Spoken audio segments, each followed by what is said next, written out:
La inclusión de las vampiras dentro del horror supone atenuar uno de los factores fundamentales que toda narrativa de este estilo tiene. Quiero decir, exponer su evidente contenido erótico por poco o mucho que esté ahí. El vampirismo literario significa formular una mirada hacia lo sádico, lo ignoto y la sensualidad, y si a esto le sumamos el añadirle un elemento femenino, las sensaciones más banales del ser humano se fortalecerán incluso más. ¿Y cómo no hacerlo? En la mayoría de las artes, a las féminas se les ha dado ese enfoque de tentación y atracción que llega a ser sumamente irresistible, mismo que representa un enorme reto creativo para el autor. Esta serie de cuentos no podrían ser la excepción, dado que, de no haber sido así, jamás hubiesen concebido en primer lugar. Negar que nunca hemos caído bajo el influjo de un pensamiento indecoroso sería una vil mentira. Todos los hemos sufrido. De hecho, si recuerdo un poco mi educación religiosa y una pintura que miré hace un par de semanas llamada La tentación de San Antonio de Henri Pierre Picot, creo que este punto se refuerza un poco más. Para los que no estén al tanto de la historia, San Antonio Abad fue uno de los tantos ermitaños que ascendieron a la santidad por sus actos sobre abstinencia. De hecho, se exilió en un desierto para confrontar las bajezas más impúdicas luego de dejar atrás una vida plagada de lujos y comodidades. Algo parecido, ¿no?, a lo que hizo también San Francisco de Asís. Pues bien, durante esta lucha interna, San Antonio sufrió grandes tormentos del tipo carnales, siendo el más famoso aquel en el que un demonio con forma de mujer, es decir, un sucubus, le incitaba a quebrantar sus votos. Se cuenta que para apartar esos pensamientos de su cabeza, solía arrojarse a un matorral con zarzas con espinas para que el dolor lo ayudase a olvidar. Por estas y muchas otras razones más es por la que este libro suele llamar bastante la atención de un sinnúmero de personas. ¿Y por qué no? Su amplia gama de autores es una variable igualmente valiosa. Entre sus filas se alistan escritores consagrados tales como Theophile Goddard, Le Fanu, Francis Marion Crawford, Trevor Quinn, Robert Bloch, August Derleth, Richard Matheson y mi siempre favorito, y notes el sarcasmo, Stephen King. Bastantes pesos pesados, diría yo, se congregaron aquí para contribuir a una de las antologías insignias de Valdemar, una que por cierto ha pasado por 3 colecciones diferentes, empezando por Valdemar Antologías, pasando después por su célebre Club de Diógenes y terminando en nuestra favorita y muy querida colección gótica.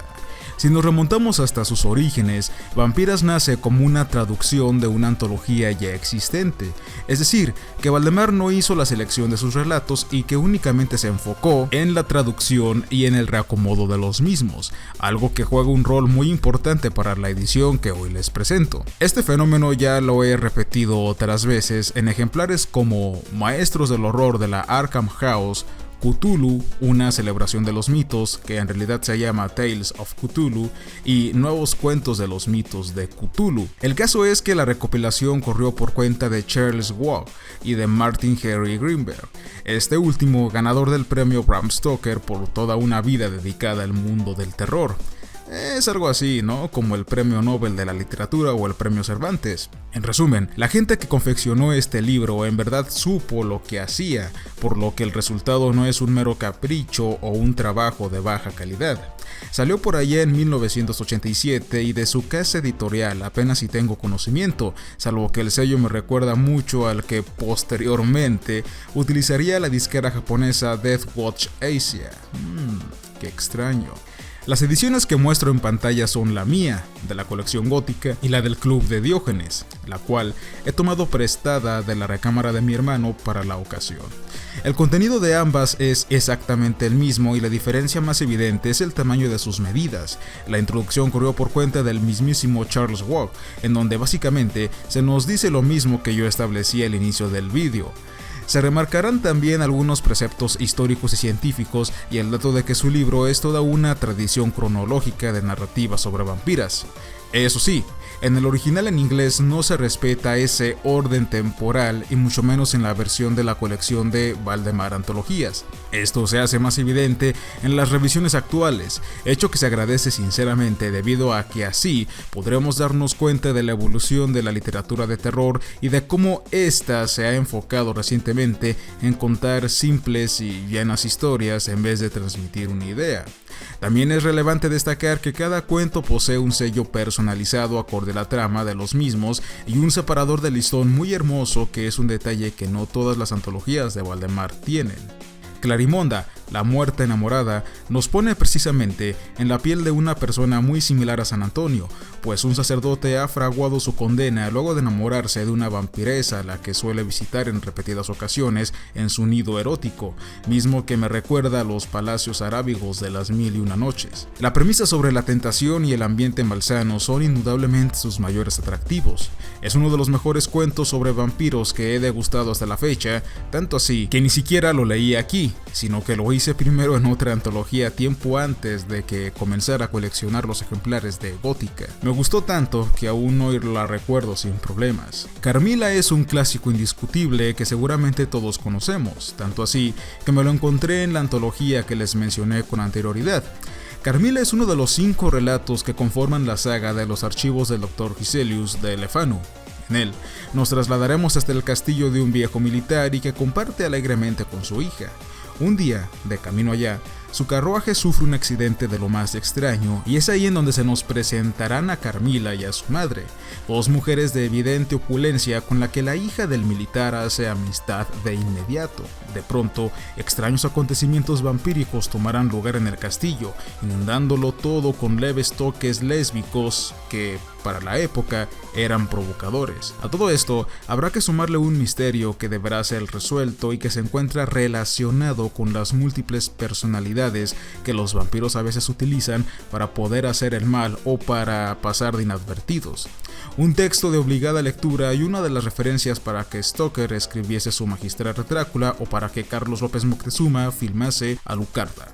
Pues La sangre es vida de Francis Marion Crawford es otro imperdible de la antología y que también ya había leído con antelación. En esta historia, 2 amigos que pasan el tiempo en lo alto de una torre empiezan a contar la anécdota acerca de la desgracia acontecida a una gitana, llegando a la conclusión de cómo un horrendo ultraje antes de morir la convirtió en una criatura de la noche que aterroriza la región, dejando en evidencia la creencia popular sobre los gitanos, su relación con la magia y cómo quedan marcados incluso después de fallecer. Almas en pena, de Silver Queen, es un cuento de la saga de Jules de Grandin que no se incluye en el tomo que Valdemar le dedicó, y no me extraña, pues no es un cuento muy trascendental. Lo anoto aquí dado que Silver Queen representa un antes y un después dentro del género, pues al ser el mejor autor o el mejor escritor de la Weird Tales, y que sirve para demostrar un poco mejor el momento exacto en el que es decir, el género de vampiras o el género de terror, empezó a decaer de poco a poco. Tal acontecimiento, de manera un tanto particular, y lo recalco, me sucedió con el cuento de Entre la nieve de August Derleth y con el de La capa de Robert Locke, del que ya me expresé bastante mal cuando hice la reseña de su compilado titulado El que abre el camino. De hecho, no voy a reseñar el texto de Block debido a que pues ya lo hice, en su respectivo vídeo.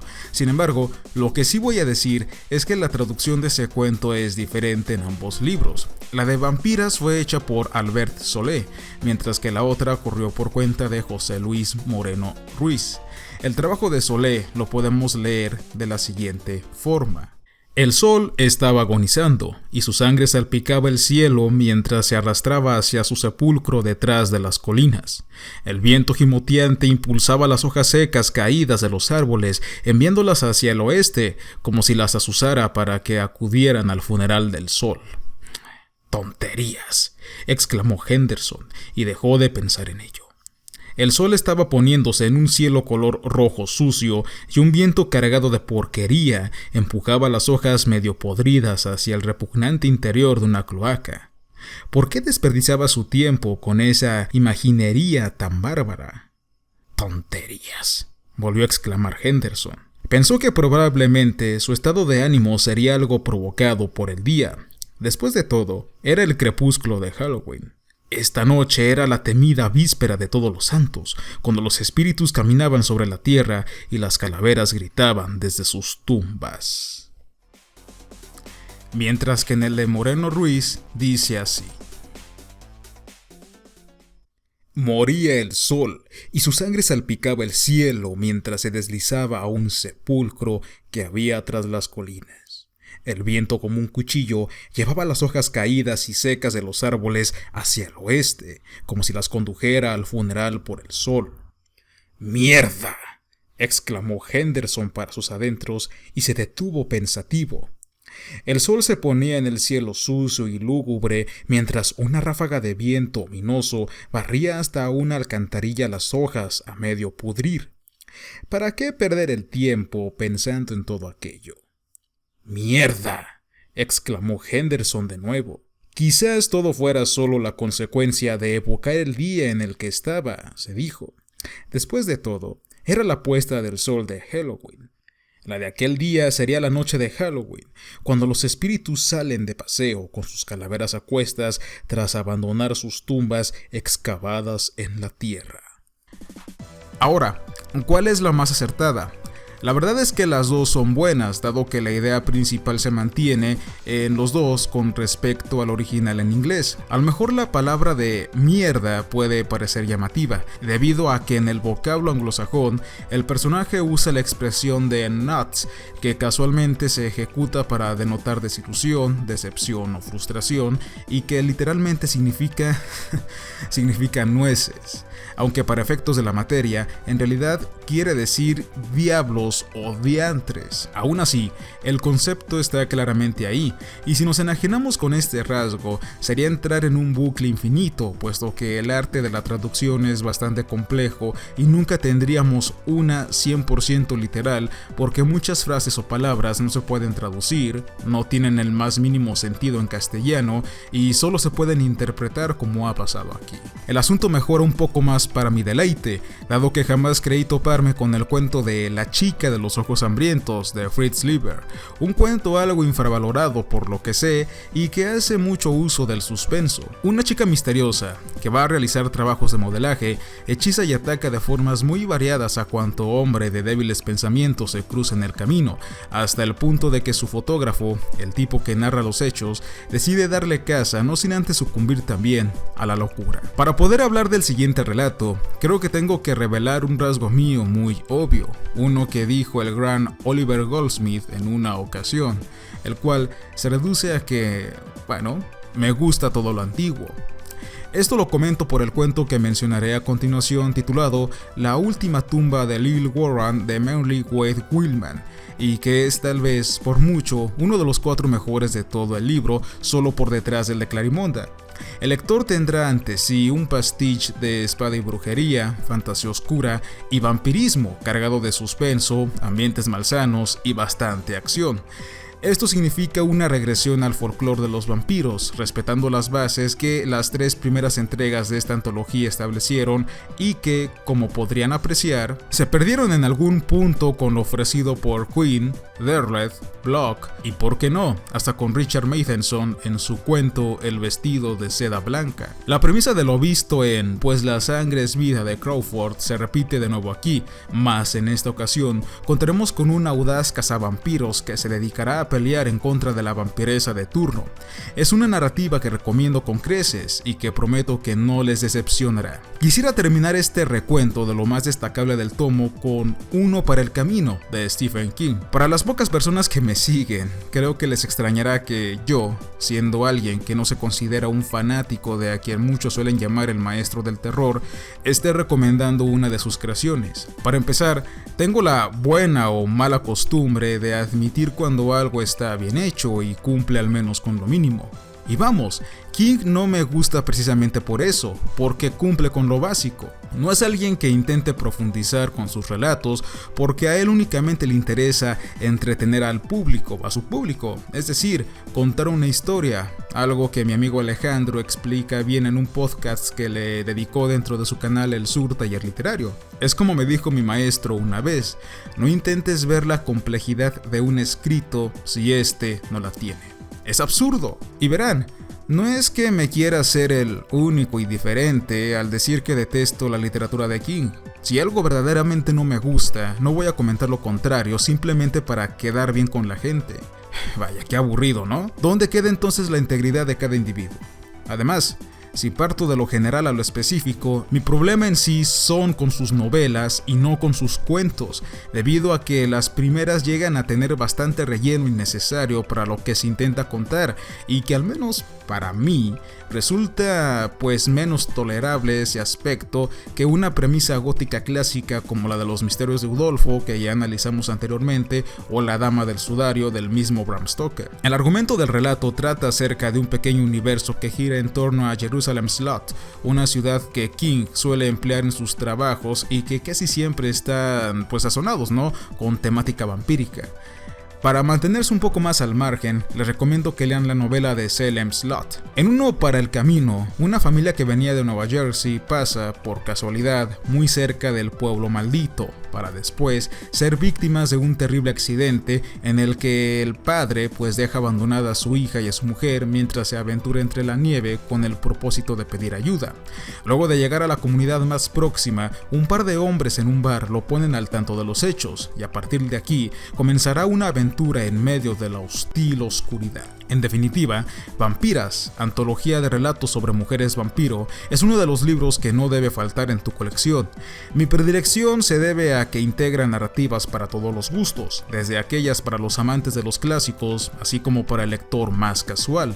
Es un libro por el que conocí muchos autores buenos, además de llevarme alguna que otra sorpresa, como pasó con el cuento de King, que me gustó, o una tremenda decepción como con Block, debido a que a él le tenía demasiadas expectativas. Recomiendo este libro sin titubear. Amigos, ha sido un placer estar aquí de nuevo con ustedes. Nos vemos y hasta la próxima.